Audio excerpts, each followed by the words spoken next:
ഹരേ കൃഷ്ണ. എല്ലാവർക്കും മാധവത്തിലേക്ക് സ്വാഗതം. ഇന്ന് നമ്മൾ പറയാൻ പോകുന്നത് വളരെ ശ്രേഷ്ഠമായ ഒരു മന്ത്രമാണ്. ഈ മന്ത്രത്തിൻ്റെ പേര് നാമത്രയ അസ്ത്രമന്ത്രം എന്നാണ്. ഇത് ഭഗവാൻ മഹാവിഷ്ണുവിൻ്റെ ഒരു മന്ത്രമാണ്. ഈ മന്ത്രം വളരെ വളരെ ശ്രേഷ്ഠമായൊരു മന്ത്രമാണ്. ഈ നാമം ജപിക്കുന്നതിന് ചില പ്രത്യേകതകളുണ്ട്. ആദ്യമായിട്ട് ഈ നാമത്തിൻ്റെ ഐതിഹ്യം, കഥ എന്താണ് എന്ന് നമുക്കൊന്ന് നോക്കാം. ശ്രദ്ധിച്ചു കേട്ടുകൊള്ളുക, അവസാനം വരെ ശ്രദ്ധയോടുകൂടി കേൾക്കണം.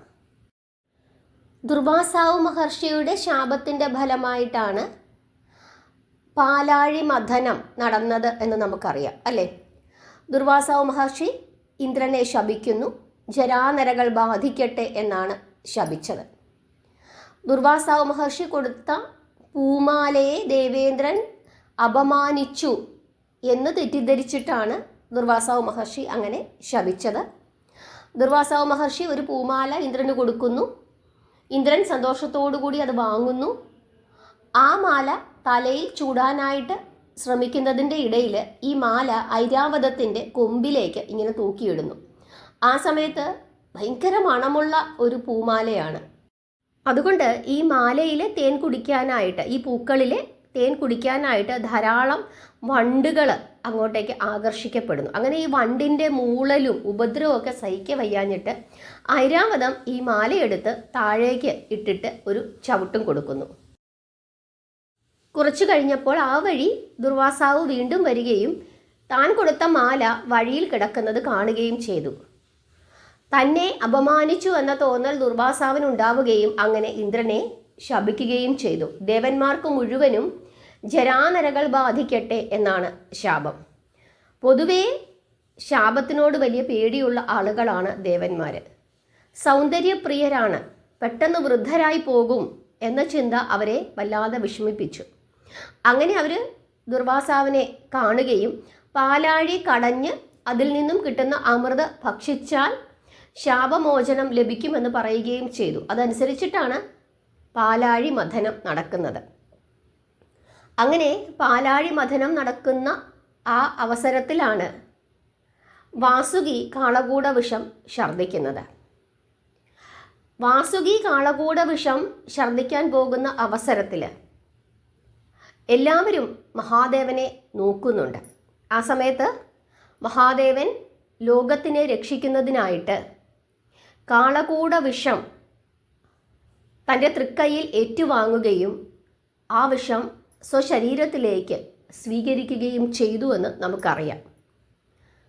ഭഗവാൻ വിഷം കുടിക്കുന്നതിനു മുമ്പ് മഹാവിഷ്ണുവിനെ സ്തുതിച്ചു എന്ന് പറയുന്നുണ്ട്. ഇക്കാര്യം അഗ്നിപുരാണത്തിലും പത്മപുരാണത്തിലും പറയുന്നു. എങ്ങനെയാണ് സ്തുതിച്ചത്? അതായത് ഒരു കൈ, അതായത് വലതു കൈ തലയിൽ വെച്ചിട്ട്, വലതു കൈ നമ്മുടെ നെറുകയിൽ ഉച്ചിഭാഗം അവിടെ, അതായത് നെറുകഭാഗം, ആ ഭാഗത്തായിട്ട് കൈ ഇങ്ങനെ വെക്കുന്നു. കൈ ഇങ്ങനെ വെച്ചതിന് ശേഷം ഭഗവാൻ മഹാവിഷ്ണുവിനെ നോക്കി ഒരു മന്ത്രം ജപിച്ചു എന്നാണ് പറയുന്നത്. ആ മന്ത്രമാണ് നാമത്രയ അസ്ത്ര മന്ത്രം. ഓം അച്യുതായ നമ, ഓം അനന്തായ നമ, ഓം ഗോവിന്ദായ നമ. ഇതാണ് ജപിച്ചത്. ഈ മൂന്ന് മന്ത്രങ്ങൾ മഹാദേവൻ ജപിച്ചു. അതും തലയിൽ കൈവച്ച്, കൈ മലർത്തിയല്ല, സാധാരണ നമ്മൾ തലയിൽ ഇങ്ങനെ കൈവച്ച് ഇങ്ങനെ അമർത്തുമല്ലോ, അതുപോലെ. തലമുടി ചീകാനായിട്ട് നമ്മൾ നടുഭാഗത്ത് ഇങ്ങനെ വകുത്ത് എടുക്കുമല്ലോ, അവിടെ ഇങ്ങനെ കൈ ഇങ്ങനെ അമർത്തി വെച്ചുകൊണ്ട്, തലയിൽ ഇങ്ങനെ വെച്ചുകൊണ്ട്, ഒരുപാട് അമർത്തിയല്ല, ഇങ്ങനെ കൈ വെച്ചുകൊണ്ട് ഈ മൂന്ന് നാമം, ഓം അച്യുതായ നമ, ഓം അനന്തായ നമ, ഓം ഗോവിന്ദായ നമ എന്ന് ജപിച്ചു. അതിനുശേഷമാണ് മഹേശ്വരൻ കാളകൂട വിഷം ഭക്ഷിച്ചത് എന്ന് പറയുന്നുണ്ട്. ഈ കാര്യം അഗ്നിപുരാണത്തിലും പത്മപുരാണത്തിലും പറയുന്നു. വിഷങ്ങളിൽ നിന്ന് സംരക്ഷണം നൽകുന്നതിനും രോഗശാന്തി ഉണ്ടാകുന്നതിനും, രോഗങ്ങളിൽ നിന്ന് സംരക്ഷണം, അതുപോലെ തന്നെ നിർഭാഗ്യങ്ങളിൽ നിന്ന് സംരക്ഷണം, നിർഭാഗ്യം മാറുന്നതിനായിട്ട്, കണ്ണുദോഷങ്ങൾ, പ്രാക്കുദോഷങ്ങൾ, അങ്ങനെയുള്ള നെഗറ്റീവ് ശക്തികളിൽ നിന്നുള്ള സംരക്ഷണം, തടസ്സങ്ങൾ, ഇവയൊക്കെ മാറ്റുന്നതിന് ഈ മന്ത്രജപം, നിത്യവുമുള്ള മന്ത്രജപം വളരെയധികം സഹായിക്കുമെന്ന് അഗ്നിപുരാണവും പത്മപുരാണവും പറയുന്നു. ഈ നാമം ഇങ്ങനെ തലയിൽ കൈവച്ച് ജപിക്കണമെന്നാണ് പറയുന്നത്. 108 തവണ ജപിക്കുന്നത് ശ്രേഷ്ഠമാണ് എന്ന് പറയുന്നു. മഹാദേവൻ ജപിച്ചതാണ്. മറ്റൊരു കഥ കൂടി പറയുന്നുണ്ട്. അതായത് ഭണ്ഡാസുരൻ എന്ന് പറഞ്ഞ ഒരു അസുരൻ ഉണ്ടായിരുന്നു. അദ്ദേഹം തപസ് ചെയ്യുകയും ബ്രഹ്മദേവനിൽ നിന്ന് വരം നേടുകയും ചെയ്തു. അതായത് വലിയ ശക്തിയൊക്കെ സമാഹരിക്കുകയും തന്നെ ആർക്കും വധിക്കുവാൻ സാധിക്കുകയില്ല എന്ന നിലയിലാണ് വരം മേടിച്ചത്. അപ്പോൾ ബ്രഹ്മദേവൻ പറയുന്നുണ്ട്, അങ്ങനെ മരണമില്ലാത്തവനായി ഇരിക്കാൻ പറ്റില്ല എന്ന നിലയിൽ പറയുമ്പോൾ അയോനിജയായ ഒരു സ്ത്രീക്ക് മാത്രമേ എന്നെ വധിക്കുവാൻ സാധിക്കുകയുള്ളൂ എന്ന് പറയുന്നു. അത് ബ്രഹ്മദേവൻ സമ്മതിക്കുന്നു. അതായത് ഒരു സ്ത്രീയുടെ യോനിയിൽ നിന്ന് ജനിക്കരുത്. അങ്ങനെ ജനിക്കാത്ത ഏതെങ്കിലും ഒരു സ്ത്രീ ഉണ്ടെങ്കിൽ അവൾക്ക് മാത്രമേ എന്നെ വധിക്കുവാൻ പറ്റുകയുള്ളൂ എന്നതാണ് ആ വരം. അത് ബ്രഹ്മദേവൻ കൊടുക്കുകയും ചെയ്യുന്നുണ്ട്. ആ ആവശ്യം ബ്രഹ്മദേവൻ അംഗീകരിക്കുന്നു.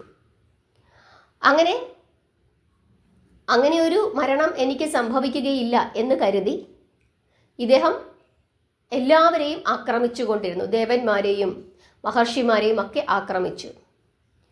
അതുമാത്രമല്ല, ഇദ്ദേഹത്തിന് മറ്റൊരു വരം കൂടിയുണ്ട്. ആരെ ആക്രമിക്കുന്നുവോ, ആരെ ശത്രുവാക്കുന്നുവോ അവരുടെ പകുതി ബലം കൂടി തനിക്ക് ലഭിക്കും എന്ന ഒരു വരം കൂടിയുണ്ട്. അങ്ങനെ നിരന്തരം മറ്റുള്ളവരെ ആക്രമിച്ചുകൊണ്ട് നടക്കുകയാണ്. അങ്ങനെ ദേവന്മാർക്കൊക്കെ ഒരു സമാധാനവും ഇല്ലാതെയായി. അങ്ങനെ ദേവന്മാരെല്ലാവരും കൂടി ചേർന്ന് ഇരുന്നു കൊണ്ട് ഒരു യജ്ഞം നടത്തി.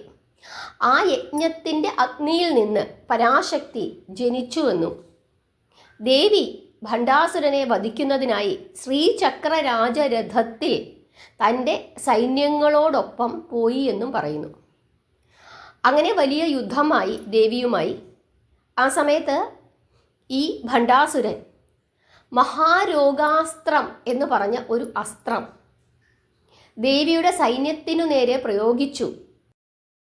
അങ്ങനെ മഹാദേവിയുടെ സൈന്യം മുഴുവനും രോഗം ബാധിച്ച് നശിച്ചു. അത് കണ്ടതും ദേവി തലയിൽ കൈവച്ചിട്ട് ഈ നാമത്രയ അസ്ത്രമന്ത്രം ജപിച്ചു. 108 തവണ ജപിച്ചു.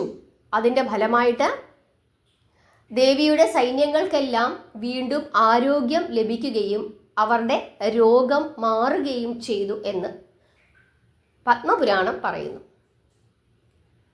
അതിനുശേഷം പിന്നീട് ദേവി ഭണ്ഡാസുരനെ വധിച്ചു എന്നാണ് കഥ, ഐതിഹ്യം പറയുന്നത്.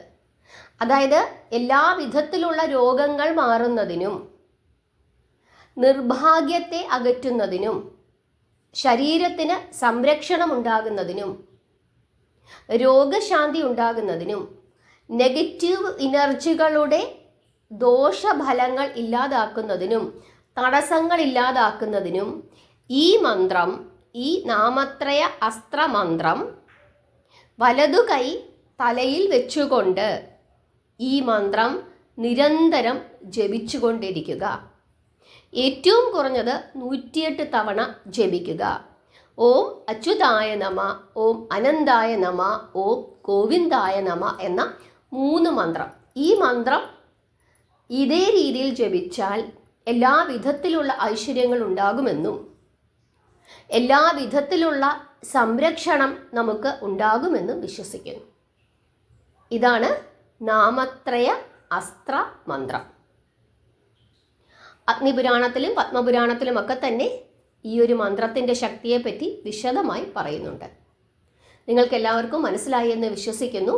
ഇനി നിങ്ങളുടെ നാമജപത്തിൻ്റെ കൂട്ടത്തിൽ ഈ ഒരു മന്ത്രം കൂടി ഉൾപ്പെടുത്തിക്കൊള്ളുക. മന്ത്രം ജപിക്കേണ്ടത് ഇങ്ങനെയാണ്. നമ്മൾ ശുദ്ധമായി ഇരുന്ന് വലതു കൈ തലയിലിങ്ങനെ കമഴ്ത്തി വെച്ചിട്ട് തലയിലിങ്ങനെ വെച്ചിട്ട് കണ്ണടച്ചുകൊണ്ട് ഈ നാമം 108 തവണ ജപിക്കുക. അസുഖങ്ങളെല്ലാം മാറും. കണ്ണേറുദോഷം, പ്രാക്കുദോഷം ഇങ്ങനെയുള്ള ദോഷങ്ങളിൽ നിന്നൊക്കെ സംരക്ഷണം ഉണ്ടാകും. ജീവിതത്തിൽ വിജയമുണ്ടാകും എന്നൊക്കെയാണ് വിശ്വസിക്കുന്നത്. തടസ്സങ്ങൾ മാറും, ആരോഗ്യമുണ്ടാകും. മഹാദേവൻ ഈ മന്ത്രം ജപിച്ചിട്ടാണ് കാളകൂട വിഷം ഭക്ഷിച്ചത്. കാരണം മഹാദേവൻ അറിയാം വലിയ കൊടിയ വിഷമാണ് ഭക്ഷിക്കാൻ പോകുന്നത്. അതുകൊണ്ട് തന്നെ ആ വിഷത്തിൽ നിന്നും സംരക്ഷണം ലഭിക്കാൻ കാരണമായ മന്ത്രം ഇതാണ് എന്നാണ് വിശ്വസിക്കുന്നത്. അപ്പം അത്രത്തോളം ശക്തിമത്തായ മന്ത്രമാണ് ഇതെന്ന് അഗ്നിപുരാണവും പത്മപുരാണവും പറയുന്നു. നിങ്ങൾക്കെല്ലാവർക്കും മനസ്സിലായി എന്ന് വിശ്വസിക്കുന്നു. നാമം ജപിക്കുക, പ്രാർത്ഥിക്കുക. ഹരേ കൃഷ്ണ.